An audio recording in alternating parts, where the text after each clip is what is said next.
प्रसिद्ध घाटों के पास एक पुरानी हवेली में चंपा नाम की एक बेश्या रहती थी। वो सुंदर थी, लेकिन उसकी आंखों में हमेशा एक अजीब सी बेचैनी होती थी। हर रात उसे एक ही सपना आता, एक गहरे जंगल में एक साधु त्रिशूल लिए उसकी तरफ बढ़ रहा था और फिर खून। वो चीख कर उठ जाती, लेकिन उसे कभी नहीं समझ आता कि ये सपना क्यों बार बार आता है। कहानी शुरू होती है।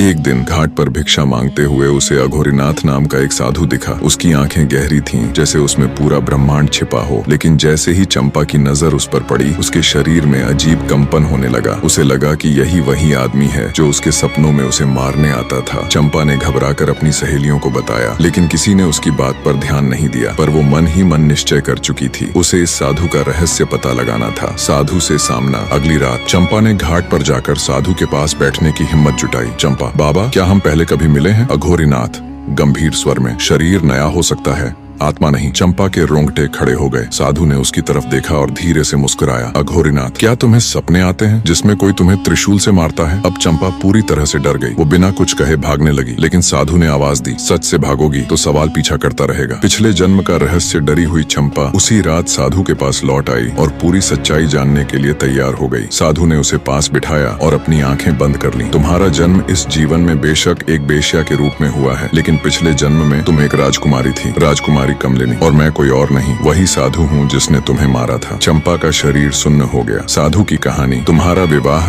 एक क्रूर राजा से तय हुआ था, लेकिन तुम मुझसे प्रेम करने लगी थी। मैं एक सन्यासी था, लेकिन तुम्हारी